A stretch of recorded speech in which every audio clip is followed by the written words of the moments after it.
All right. Good afternoon, everyone. My name is Natalie Wilson. Might know me by Natalie D. Wilson. That's my author or my pen name. But most people just call me Nat. So we're going to give this a few minutes. This is my very first Google Hangout. And I'm really, really excited. I know a few people have already kind of voiced a few questions to me, either through chat or through email or just a text. So hopefully there'll be more questions coming, but we're going to wait a few minutes and hopefully a few more people will join us. But really excited, so thank you for being here today. Or if you're just going to watch it on YouTube, and maybe you'll find out some new things about the Children of Angel series, which is a series of books that I've written and I'm continuing to write. So if it's just another minute or two, we'll see who else shows up, and then we'll get ready.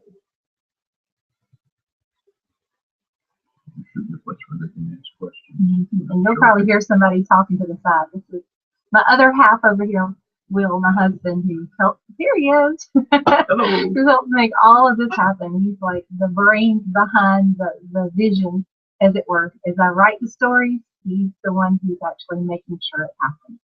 He gets out there and helps with the editing. He helps with promotion. He helps make all that work, and he's figured out the technical side of things too. So when it comes time to make a Word document into an actual book, Will's the brains behind all that. He's helped make that dream possible. So yeah, if you hear me talking to someone else, or you hear a man's voice, you're going to know who's over here with us. All right, well, it's officially 4 o'clock. Hopefully we'll have some more people join us, and we'll just get going.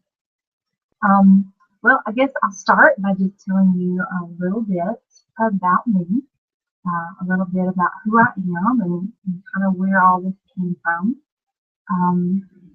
I am, my day job, I guess I could say, is my role is working with elementary students. I work in a library, so of course you can guess that books and literature are a huge part of my day, a huge part of my life. I love to read. There are moments where Will says, please stop reading while you're brushing your teeth, because I just seem to not be able to put a book down most days.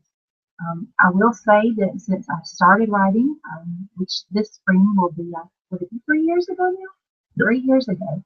I truly, I go in spurts. I have moments where now I can kind of find a balance and read other people's work. Those first few years, it was simply just reading my work, going back and proofing and trying to make sure my voice didn't overlap somebody else's. It's hard to write your own story when you're actually reading somebody else's work. But anyway, I just have that voracious love of books, and so a lot of the characters in my stories have that same love.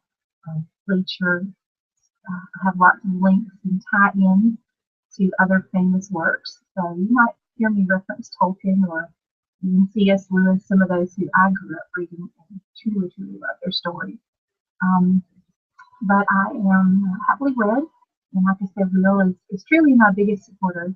My husband he's made all this possible, because I had this idea in my head about the Nephilim, my main characters, who just for many years, and I never really put pen to paper or fingers to keyboard and tried to make it happen. I just kind of had the story in my head, and finally Will and my coworker, who's kind of like my sister Catherine, both of them said, you will never know if you can do this until you try. And so you can have the story in your head all day long, but you're the only one that's hearing it. So the beginning of this journey was simply just encouraging me, and so started typing, and I put in a few, I think even at the dedication page, maybe book 1 or book 2, this all started with a song. And so once I really started fleshing out my vision of the scene from that song, it was almost like somebody turned on the tap, and boy, the stories have been flying since then. Those first 3 novels I wrote, I'd say within 4 months, maybe within 5 months. So once I truly put my heart into it, it was just there. And I love the characters so much now, it's almost impossible not to tell their story, because they have a voice of their own. They love to have their story told. So, and there's so much about them. So it's my pleasure to kind of tap into their history and their present and even their future and bring those characters to life. So a lot of people too say, well, what song? I don't know if I've ever really talked about it much. There have been a few fans who've come to some of the book signings and said, um, what song started this whole thing? How could a song start all these novels? But it's actually one that is an instrumental piece. It is one of the songs off the Disney Tarzan soundtrack, which you might think, how in the world? But it's called One Family, and I hope I get the musician's name right, but it's, as far as I understand, Mark Mancina. And just the sound of that song, if you can go on to iTunes or if your kids have the CD, if you listen to the song, it starts off, sounds a little mysterious, but there's this one moment that sounds almost like a reveal. And so in that moment, that's when I saw the scene in book one, where our main character, Alexandria, or Alex, goes to Elysium for the first time. In that moment in the foyer where she turns around and she sees the character, of course, the just loving Gaius, and she sees that face that she thinks, how could I have not remembered this? And that song, I just, when I first heard it, I saw that scene in my head and I thought, what would lead up to that emotion? What would lead up to that scene? What happens after it? And so all of the stories came from that one song, from that one idea.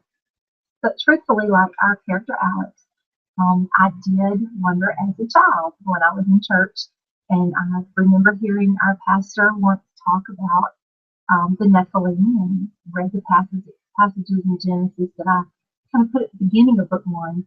And I remember thinking, okay, well, cool, Hercules was possibly real.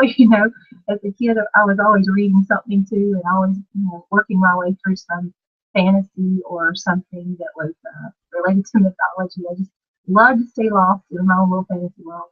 And so I remember thinking, wow, is it possible that he could be real? And so, of course, Alex has those thoughts too, because every now and then I think she and I have the same voice, or she thinks the same things that I have at some point in my life. But yeah, so the journey just started with that, and why not tap into that idea or that question I always had of what if? What if there's just this something out there that we can't see, and this force for a greater good? And of course, I kind of linked it into some of that mythology and also a lot of scriptures. That there's that tie of, it kind of grounds it. It makes you take the impossible and make it into the probable, maybe, in a fantasy or fiction world. So for those who stuck with the series and have enjoyed all the characters, it means a lot that you love them as much as I do, and that you'll find them as fun as I find them, and also as heartwarming. Because there are many days when I'm writing a scene and I'll have just tears streaming down the face because I feel like I'm right there in that emotion with the characters. Because they have brilliant moments, they have moments of just utter heartache, and they have moments that hopefully will make you laugh too. Because I try to find the humor in the moment. As much as they go through, they got to be able to laugh for some of it. And so that leads me into one of my characters who makes me laugh more than I more than I care to say, because I adore this character. And so many people have told me face to face, like I said, at the book festivals or the signing, or through email, just how much they love Rowan. I did name him after the writers of Rohan from Tolkien's books, the Lord of the Rings series, but when I pronounce my fella, he's Rowan. And Rowan's book is coming out in just a week, February the 1st. A lot of people have already pre-ordered it. So I will say now thank you for that support, and you for loving the characters enough that you want to continue to read. And I'm just so excited that Rowan kind of has his own story in the greater scheme of things, in the bigger series. Right now, I am honestly penning book 9, so there's a lot more to come. But I knew this was an important moment for this character, Rowan, in the series, to just pause and let you really get to know him, let you see why he's often so stoic, because he is. He's one of those that just, well, we all love Rowan. What can I say? And so I've actually kind of tweeted out, and I think Will's been helping get the message out that there was something new coming in the series as far as covers and the direction that we're going to be going in, as far as presentation is. for the series. And I'll first hold this cover up. I'll see if I can get it so you can see it. Now, this is book two's cover. Um, Early on in the journey, there we go. Early on in the journey, when we first started, Will's again helping me figure out how to take the Word document and actually make it into a book. He was looking for possible covers of what would speak of the story that I had written. And he was looking online just for some, what you call them, free domain or public domain pictures, yeah. And we came across a wonderful photographer. And I think just like for me, where writing is my second passion or it's my hobby. For this photographer, this is kind of, I think, his second job or second hobby, because he has another full-time job. But Michael Drummond, he's from Scotland. We found his work, and a lot of the pictures are very, very like the places that I've written about. And so Will contacted Michael and told him what we were doing and said, we're just getting started. We would love to use your pictures as part of our cover art. And once he found out what we were doing and what the stories were about, he so graciously just said, whatever I have in my portfolio, you are welcome to it. You can absolutely have any picture you need for your covers. What a blessing that was. I can't even begin to tell you, because there was always something in Michael's portfolio that spoke to my heart and spoke to the covers that I envisioned. Over time, though, the last few years, going to conferences, going to book signing events, and even listening to people's feedback, when they give feedback like a review on Amazon or Barnes and Noble. If you could listen, I love the story inside, but the covers aren't telling me enough about what the stories are. They're not that hook that sometimes people need. And I know that sometimes people will base a book and they'll judge it by its cover. So rather than read the write-up and say, oh, this sounds like something I like to read, they look first for that little book. And so now that we've reached a point where we're kind of midway through the series of books that I've written so far, will help me find a new lady who is a graphic artist. It's her job to make book covers and really help bring out authors' ideas. So it's Carrie, I believe it's her name. Yeah, Carrie Elizabeth. All right, Carrie Elizabeth, and I'll make sure I have that down from now on. And she recently spoke to me on the phone. I understand that usually she'll speak through correspondences, but after our online interview, our over the phone interview, she really had a good grasp of the characters and where we were going, and so she designed a new cover. And she said, I think this, from what you told me of the characters, I think this conveys a lot about book 5. And she sent us the first picture, and I was just bowled over, just wow.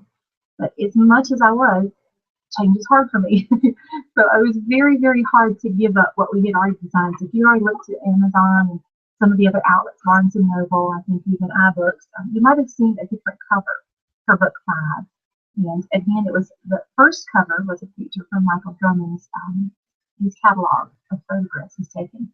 But once we worked with Perry, I finally let a lot of the local beta readers who've been faithful about reading the books beforehand and giving me their feedback. I sent them the picture of the new proposed cover for book 5, and I said, what do you think? And every single person that I showed it to, save one, had that immediate, oh my goodness, wow, what a cover. Oh my goodness, this is what you need to go with. There was only the one person who, like me, said, well, this is very different, but different's not bad. And so through a little prayer and just thought about it, listening to beta readers, listening to Mr. Will over here, I agreed that yes, we're going in a new direction. So the big reveal is this is going to be the new cover of book 5. Turn it so that hopefully I can get rid of the there's a distinct glare. There we go. There we go. Kind of getting it in there. But you'll discover in book 5 that pink is a huge cover. A huge theme, which for me is hilarious because Rohan is such a big fella and he's so strong. You wouldn't think pink would have anything to do with his story, but it truly does. The person he's going to connect with, pink is an important part of her life, part of her vision, and something that inspires her. So a lot of the action for this book is going to take place at an Italian villa. And so you're going to see there's a vineyard kind of here at the bottom, the foreground, and an Italian villa up on the hill with cypress trees. The sun is coming up because it's a promise of a new day. We're going to see a promise of a lot of change for some of our characters. And of course, Rowan is standing here with a sword. Because, unfortunately for our characters, even when they think peace is around, when they think things are going well, when they think there's just calm, smooth sailing, there's some danger on the horizon. And so Rowan, and of course the other characters, are going to be fighting the good fight as they always do. But that's our new cover. And so she's already agreed to go back with us and to actually look back at covers 1 through 4. And so she's going to be working on some new covers and new cover designs. Just excited to see what she's going to come up with. Don't know yet, but those will be revealed hopefully after she gets through working on the first one in March. And we're just going to continue on. We'll be sharing those with you as they come out. As I said, right now I am penning book 9. I already kind of know where we're headed with. I've got the end goal for that one in sight. And I do see in my mind the end of book 10. I know where that one's going. So I know for sure there'll be 10. In my heart of hearts, I'd like for book 11 to center in on one of our other favorite characters, Ahadi, because I do see much more about her backstory. And I want to tell some of the things about her long life. So just right now, tentatively, in the far, far recesses back there, perhaps book 11 will be about Miss Ahadi.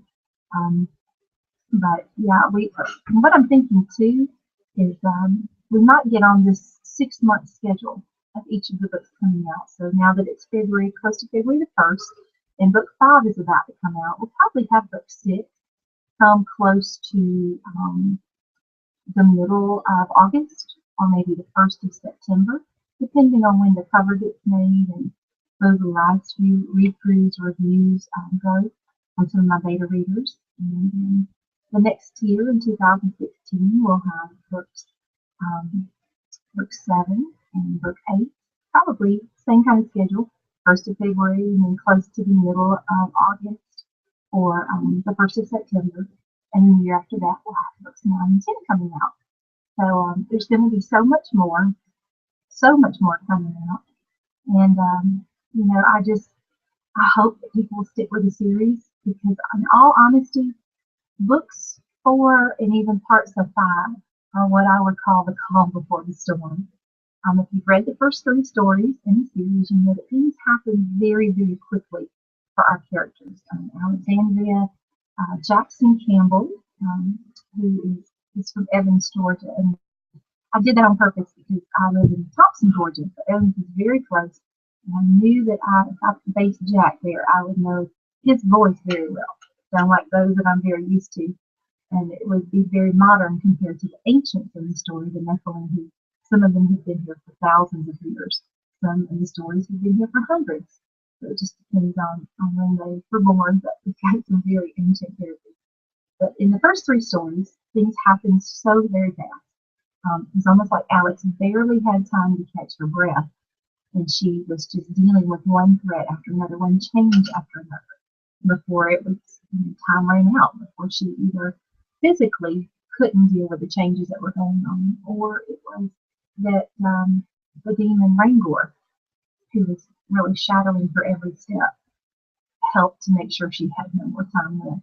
And so once we got through with those first 3 books, book 4, that one, and it was quite a journey because the first time I wrote it, if you read the preface or the dedication, the first time I wrote 4, it was almost like a cathartic way to make sure the story didn't end. Because the day that I got through with book 3, and I wrote that last chapter, I called a dear friend who you thank her in most of the books, Danielle, and I called Danielle and said, or actually I think I texted her, and I said, I just finished the last minute of the last chapter of book 3. And she recognized my dilemma because she knew at that time that all I've been able to focus on. And she said, and you're about to have a complete meltdown, aren't you? I said, yes, because I can't say goodbye to them. There's so much more. And she just basically encouraged me and said they wouldn't have to be again. You hear it, write it. Don't say goodbye to them. And she was loving the books too, so I don't know that people that were reading them and really enjoying the characters wanted me to say goodbye either. And so I really just started writing what came next. And once I had, I think, what you said, 1,200 pages of an epilogue, then of course that monster couldn't possibly have been the story, but it just fleshed out the rest of Alex's year along with all the other characters, with Jack, with Gaius, with Rowan, with Alexandria's mortal family, her mother and father, and her two brothers, and a character I dearly love, Jameson, Edmund Jameson, he's kind of the family's butler, and he's their grandfather, he's their best friend, he's a huge part of the character's life. And so yeah, I just wanted to make sure that the family basically got settled in book 4, but everything that happened for the characters in books 1 through 3 happened so fast, as I said earlier. So there wasn't time for Alexandria to really process, okay, what have I really just agreed to? What changes have I agreed to? And what kind of life am I going to live now? For me, that's one of the most fun parts of writing this whole series is taking the extraordinary or taking that magical part of the story and trying to look at it from a human standpoint, as in the choices that we make and the choices we make in our day-to-day life, and then the choices we make and the goals we set for ourselves and the projections we make long term. And can we live up to those goals? Is it too lofty, or is it something we can actually accomplish? And in doing all of that, are we bettering ourselves, but are we also trying to better those around us? We're trying to look outside of ourselves and say, how can I help someone else today? Or how can I make things better for my fellow man? And if you're doing that, if you're truly putting yourself out there in that way, and you're looking for ways to connect, then like Alexandria and the characters find, sometimes it's full of moments of brilliant joy and moments of utter heartache, because you realize there's a great need in the world for people to connect. People need a lot of care. People need sometimes just somebody to talk to them and say, I see you and I care that you're there. That you might need somebody in your life to just do something simple, hold the door open for you, or be kind to you today. So in writing those moments for Alexandria where she has to balance all of the supernatural, all of the celestial power that the Nephilim deal with, and then looking for those small moments too of, okay, I have a mortal family and I have obligations to them as well. Book 4 was truly that exploration of now what? As the dust settles after everything that happened in books 1 through 3, now how do the characters deal with that fallout, and how do they basically make their peace with it? Because I said earlier, it's kind of the calm before the storm. If they didn't have book 4, didn't get all of that worked out, then they would have a very difficult time in the rest of the story dealing with what's coming. And I don't really want to give any spoilers, but I will say that in every story, there's a new challenge for Alex, whether it is in book 4, what looks a little tamer, where she's basically learning how to live the everyday life of, the Nephilim around her and the things that are possible. Just trying to figure out, how do I deal with the repercussions and how do I temper that power? She learns very quickly she cannot save them all, and she cannot impose her will or her wish for people to make the right choices on other people. And that's a very hard thing. If you can even imagine if this could all be real, and you have that much power, you might truly be tempted to meddle or to interfere with human lives. You might be tempted to try to fix things that really weren't yours for the fixing. You just have to learn how to step back with grace and let people choose their own path. So all those things kind of get worked out in book 4. But yes, in book 5, our wonderful character Rowan. If you read up through book 4, you already know kind of where we're headed, because I was dropping hints constantly there toward the end of finally Rowan might be ready to to mellow just a little, enough to open his heart to someone else. And you find out in book 5 why he is so stoic. There's a lot of backstory to all of our characters, of course, because if they're an immortal, they've, like I said, been here a long, long time. So they've walked quite a path. They've lived there's lots of interesting situations, and they interacted with a lot of mortals and immortals alike. And so it becomes, I would say, a challenge and also a blessing in book 5 for Rowan to finally open up in a way that he really doesn't much for the other characters. And you'll find out, as I said, backstory of a couple of characters that you've enjoyed so far, and the things that have impacted their hearts. Somebody once said to me, well, so far in the series, and this was by book 3, we've only seen 2 Nephilim who are married. And I said yes. And I already kind of knew where we were going, so I said yes, and there's a reason for that.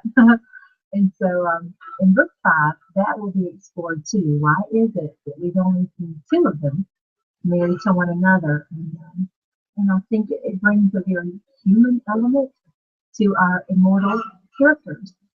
They have fears and they have insecurities just like any person. Later on in the series, I think it's close to book 8, one of the characters by then is telling Alex, you are still half human. And that means that you are allowed to feel the full range of emotions, whether you're tired or angry or happy or scared. Just because you still have that angelic connection, and you're a little more tapped into things than most people are as far as celestial power and insight and light from the Lord. Tell her, you still are fallible. You are not perfect.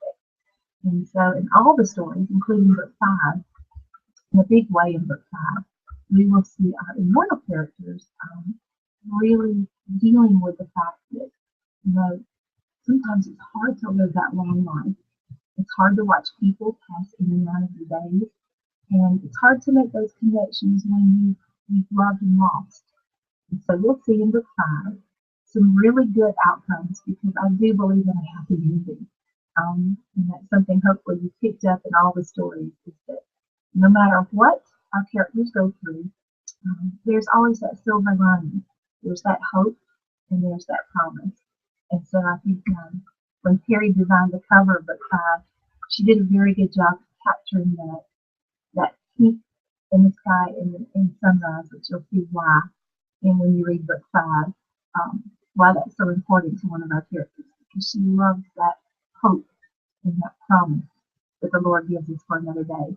The day before could have been horrible, but you get that other day, hopefully, where you can start over and you can try to make it better. And so, yeah, I'm really excited for people to read book 5, to give their input, to give their insight, just to let me know what you think. Because I get excited when people want to talk to me about my characters and the stories, because by now they just almost feel like friends. They feel like people I know very well after writing so much about them. I also wanted to just cover a question real quick, because I just thought about it. Somebody once asked me. It's actually come up a few times in my husband's radio show, because based on this, my journey in putting out the books, he said, well, I'm about to retire, so why not start an internet radio show and talk about indie book writers, people who are trying to put their books out there themselves. And at first he said, well, I'll advertise your books.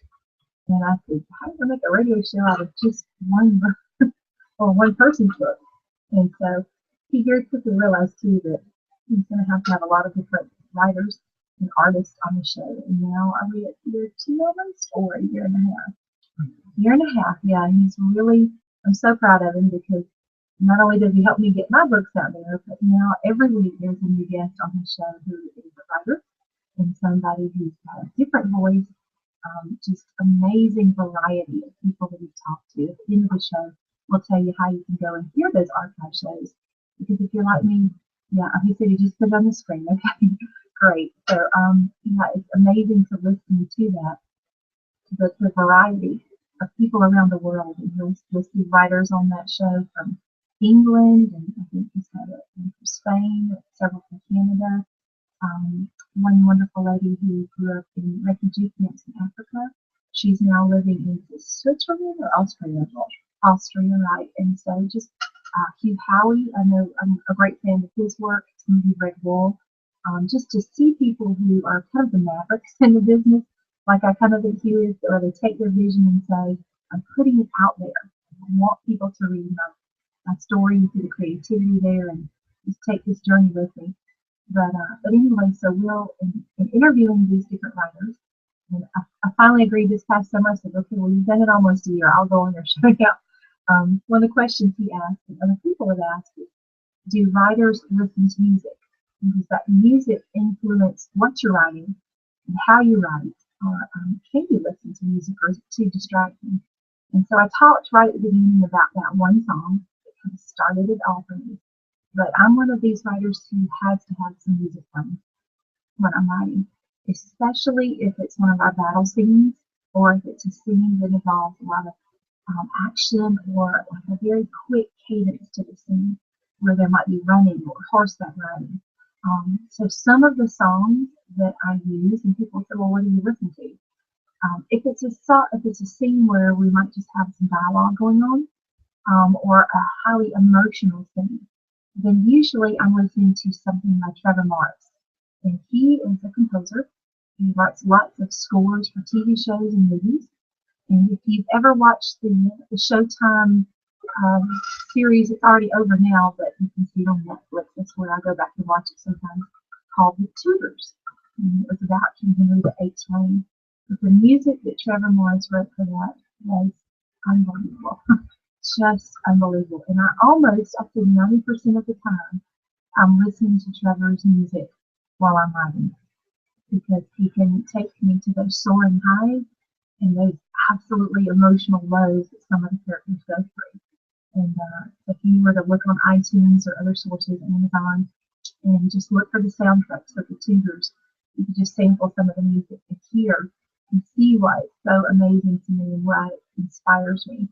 I can see sometimes the scenes where we pay Cronus, and he's one of those characters I think some people love to hate and hate to love because he's such a in a way to me he's an everyman. He's one of those who's fallen so far from grace, but finds his way back at the 11th hour. But I can see with Trevor's music those scenes between Arianna and Cronus and also Alex and Cronus. So just amazing to listen to those pieces. And then, of course, when there's really, like I said, fast action going on, I might be listening to Florence and the Machine, Fallout Boy, Sia, those kind of, even Calvin Harrison with his fast kind of electronic kind of dance music. But love those artists. And I think even in book, it was in book 2, where Alex has a night out with a character and they go to kind of a concert in London where they're listening to a quartet playing music on instruments. And she's talking about modern music and she mentions Florence and the Machine and she says, you know, this is one of the few bands I listen to. I had to give Florence a nod because if I really need a strong voice to influence in the battle scene, it's usually her because she can really take us to that place. There was this movie called Snow White that came out a few years ago that had Hemsworth in it, and just the music for that too, very moving and really get into a place. But Alison Krauss's song "Whiskey Lullaby," the duet she sang, there were a few moments where in one of our upcoming books, book 6, some of our characters really reach an emotional low because of things that are going on around them. And so that song, Whiskey Lullaby, was really helpful in helping me feel that kind of emotional low or that hurt that they're going to go through. But then, of course, there's always that silver lining, there's always that moment they come back from it. And so just, again, Trevor Morris can pull me out of that and get me back to a place where you can feel your spirit kind of soar. So I'm a writer who does listen to music. And through Will's show, he's found some writers who do that, and some who say, no, I've got to have absolute silence when I write. So I can't really have the TV, I can't be watching a movie or anything like that, but got to have that music kind of going into that vacuum. And that's something Will teases me about too, because the earplugs are in the ears while I'm writing, and usually he's waving at me over on the side saying, I'd really like to talk to you right now.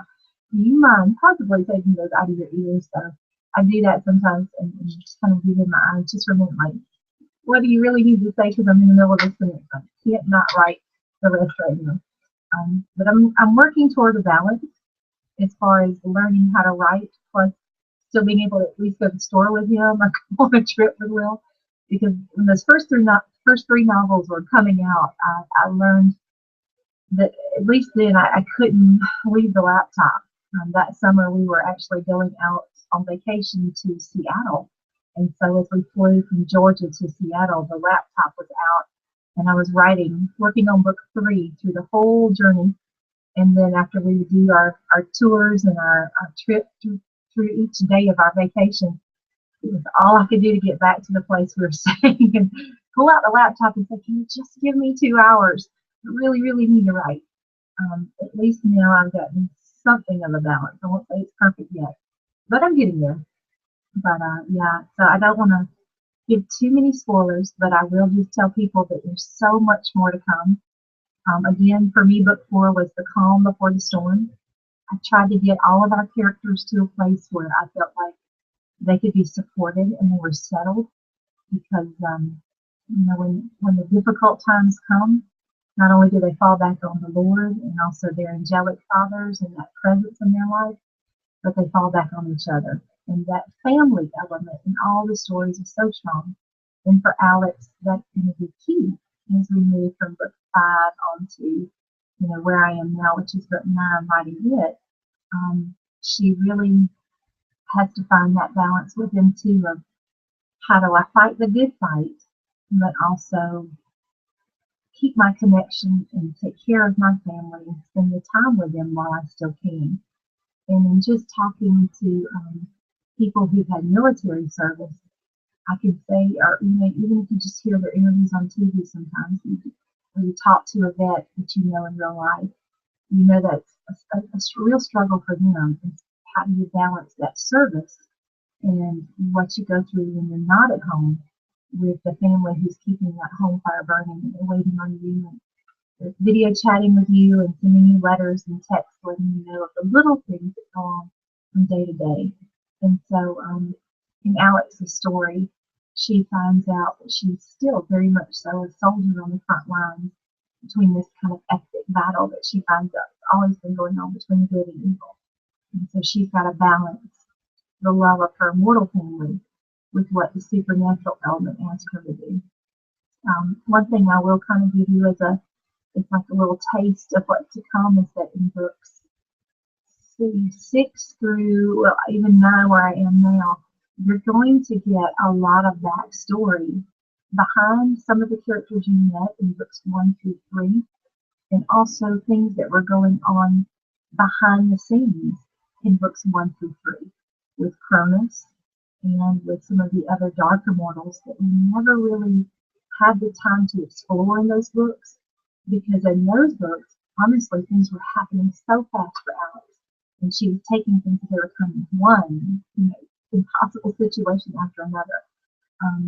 As things unfold and as things progress in that battle between the darkness and the light in the other stories, you will get to not only see the story progress and continue to go on, but you're going to get those glimpses back in time of what was really happening in Cronus.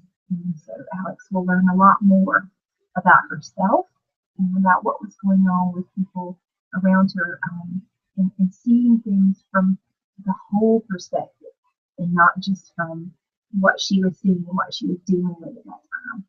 So I hope knowing that will excite you and you'll want to continue the story too. But you'll even get some moments where we go back in time in book 6, and Alex is getting to see Arianna, and she's getting to see some of her moments and some of her choices and how those things impact the characters in the current day, in current story. And she finds out again that, as she's heard other characters say, that those little ripples in the water can actually cause great waves upon the shore. And so things that happened in the past are going to come back to impact them now, and what choices they have to make now.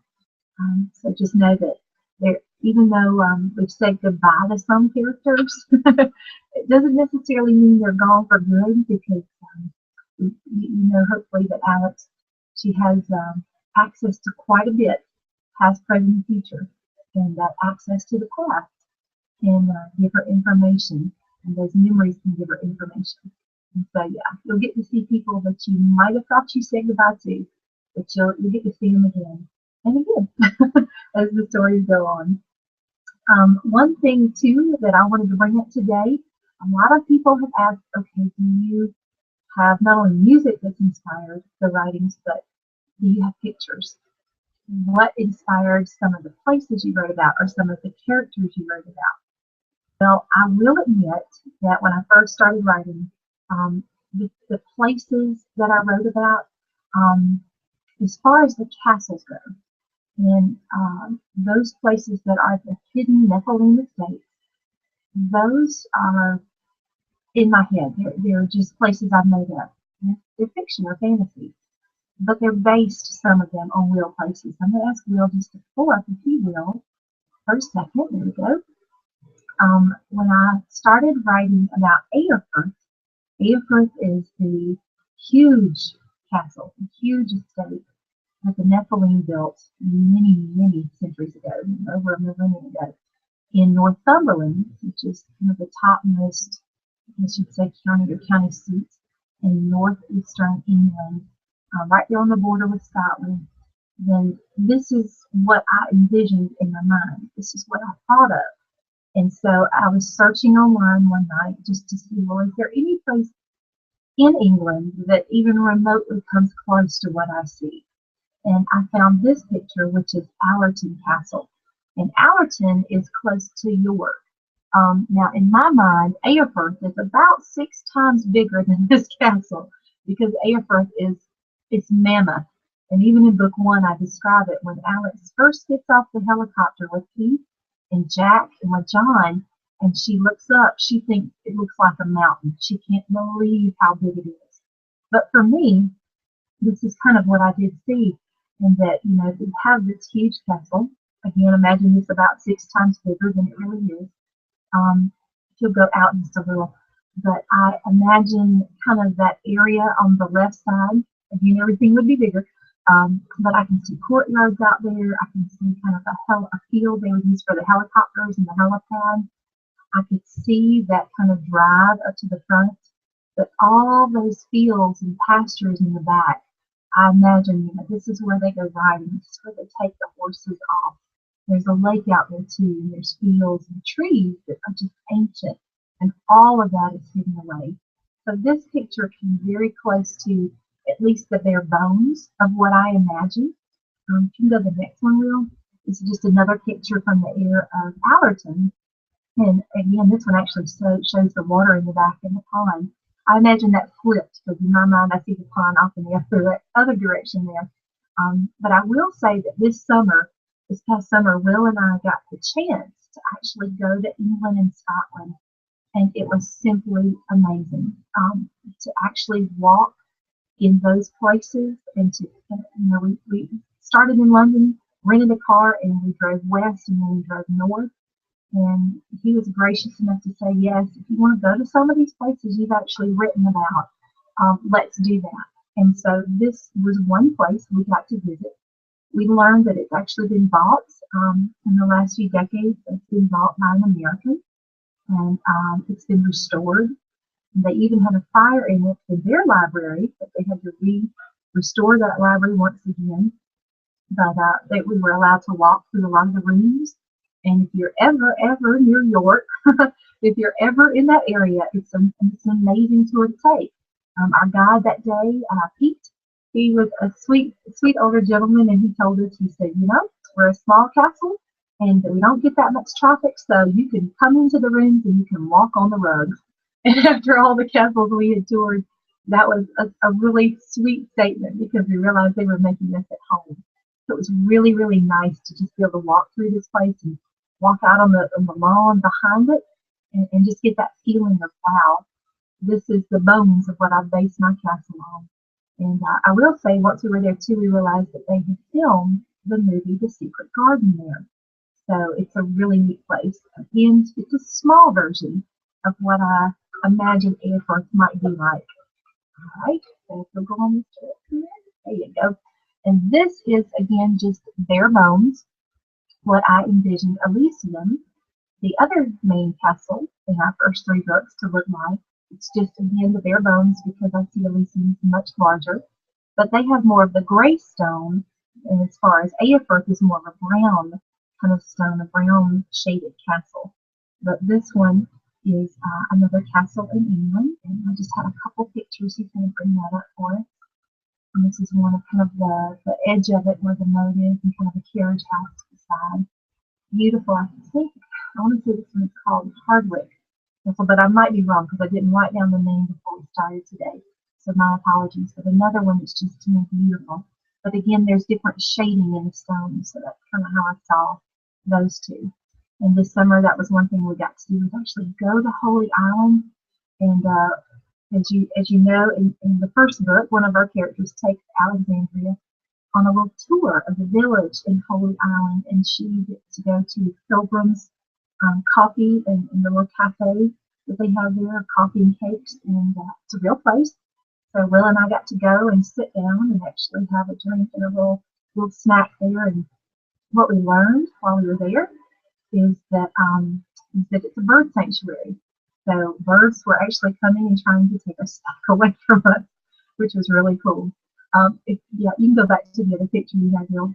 This was just an idea I had for book 3, and then once I got to looking online, I found a picture that was exactly what I was seeing. When I thought of Alexandria's apartment, or as she calls it, her flat in New York City, this was what I envisioned, that she and her neighbor, the carpenter she talked about, had knocked out some of the walls between the studs and made her room, her kind of living area, into a library, and they painted it that blue. So because water is always so important to her, it's like her soul was tied to that idea before she even realized it. And again, I think it's there was always that kind of knowledge in the back of her mind, whether she had tapped into it yet or not, is that she was someone who had the potential to be much greater than she allowed herself to be. She had kind of closed herself off because she was so afraid of what might change or what might happen if she let herself be who Ganymede had promised her she was when she was 8 and she originally met him, and he told her, "You were braver than you know you are, and you are so much more special than you even think you are." And so this was the apartment I saw, and I said, wow, that's exactly what I see. And she didn't cover her windows either because she wanted to let the light in. All right, we'll just do a few more pictures here. You can just see some of the things that have inspired me or influenced me. All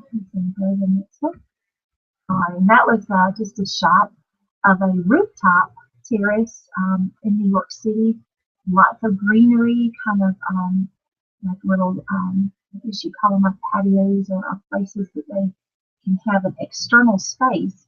And if you remember, if you've read through book 3, you know there's that moment where she goes outside of her apartment with one of our characters and she goes up to talk to him. And I imagined, not necessarily this, I saw it more as a continuous flat space with trees and plants and benches where she could sit. But this was something that kind of inspired me to think of what might be where, yes, they were having that conversation, but as we know, they can be having one calm moment and then danger can encroach very quickly. And we had that scene there too. This is actually the true residence in New York City. That center building there, kind of behind the white van that has the brown door, this is like 3 homes connected. And so that center little strip, it has the 3 windows at the very, very top up on the rooftop.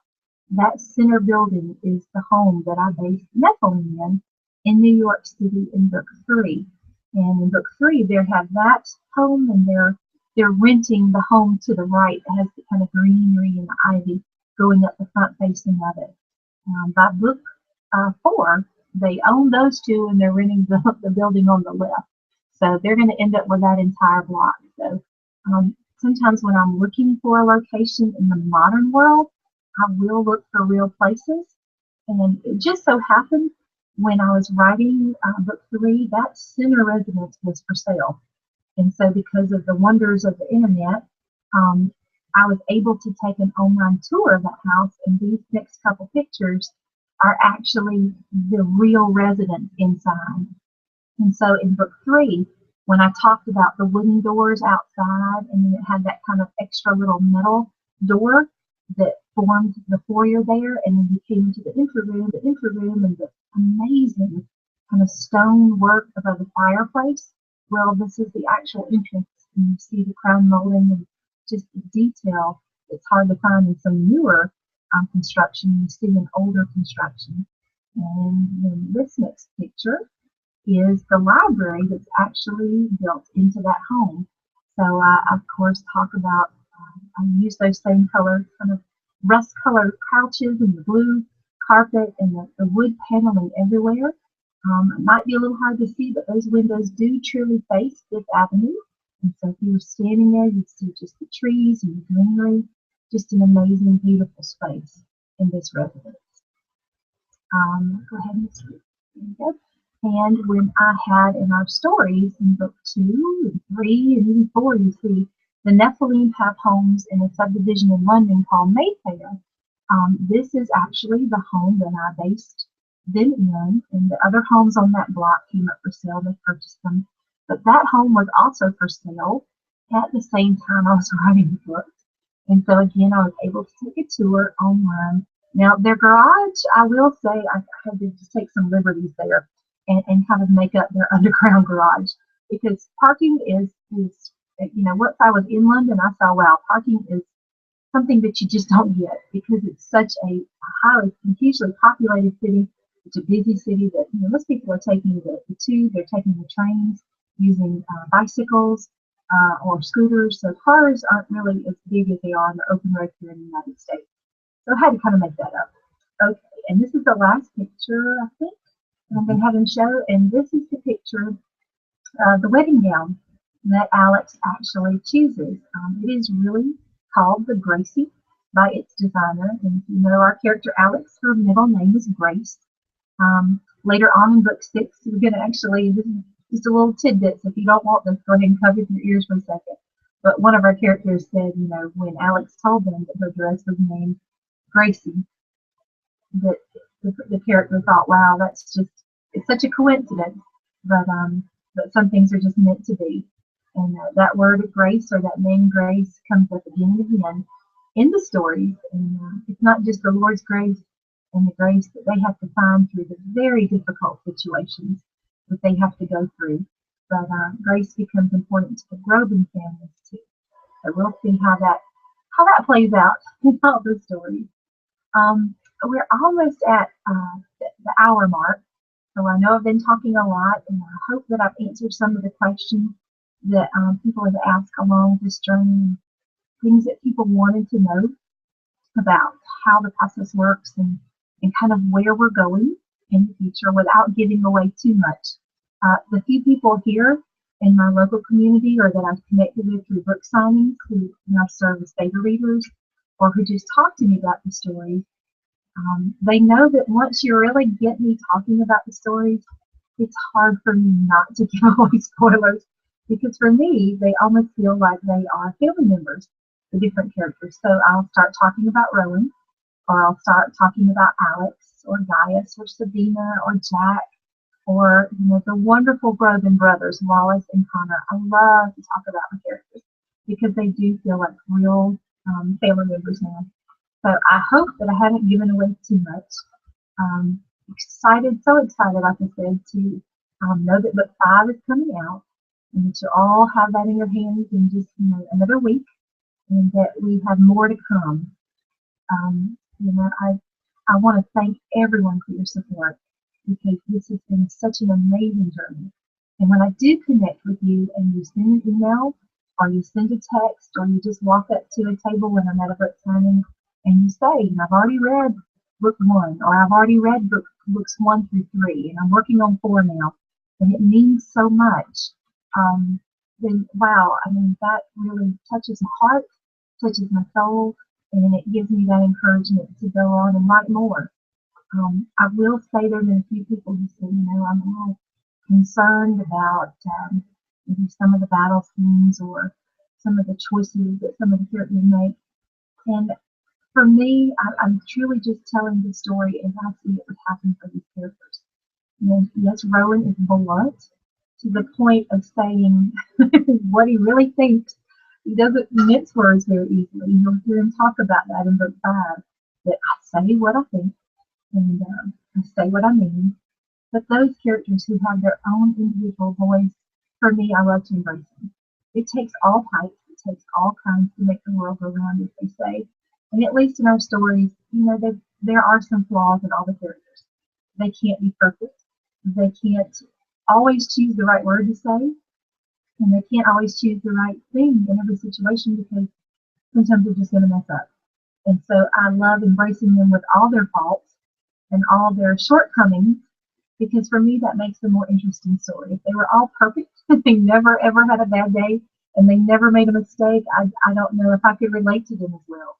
But seeing them misstep and seeing them have those moments where they do fall short, um, those to me make them more real, make them more human, make them even more lovable. Because then I can relate to them and say, yes, I can see you as a person that would be struggling, and let's see if we can write through that situation and help you out so that you come out of it on the brighter side.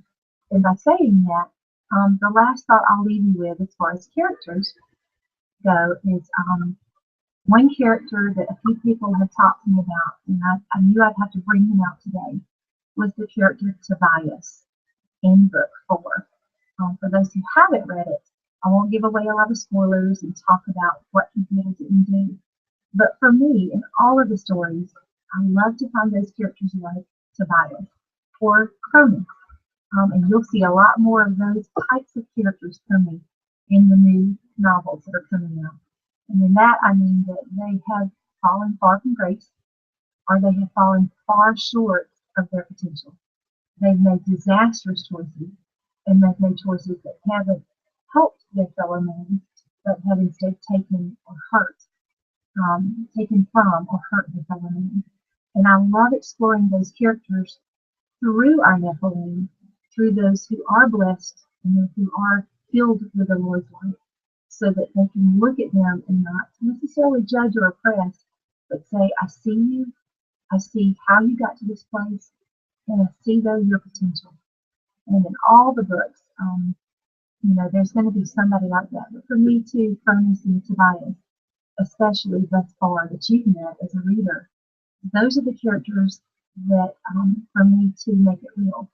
Because in real life, you would meet people like that. You would meet those who are doing their best to make the best choices every day, and those who just simply say, it's all about me, and I'm really not worried about those around me. So as you read the stories, know that I do look for those kind of human elements, and hopefully you'll feel some connection too when you read it and you'll say, yep, I've kind of felt this way before, or I've been through something like this before. None of us are perfect, so we all have those moments where we do fall short. Hopefully, those redemption type scenes and those redemption stories, as the series progresses, they'll touch you too. And yes, in book five, you'll get a good bit of that, even through some of our Nephilim. As you read Rowan's story, you'll see that even he is going to admit, I have fallen short in some ways, and going to choose to do a little bit better for some things. So I really look forward to all of you reading book five. As I said, I hope to get emails from you, or if you post things on my Facebook page, if you just tweet at me, just let me know what you're thinking. And do know that book six is coming. Book six will probably be out, as I said, at the beginning of this, probably toward the middle of August or to the beginning of September. By then, we should have the new cover finished by Harry, and we should have that last few read-throughs with the 3 beta readers who have it now. So continue to look for new postings. Please stick with us because so much more is coming with the Nephilim and with Alexandria and all of the scriptures that hopefully you love too. But thank you, everybody. Thank you for your support, and just keep reading. Thank you so much.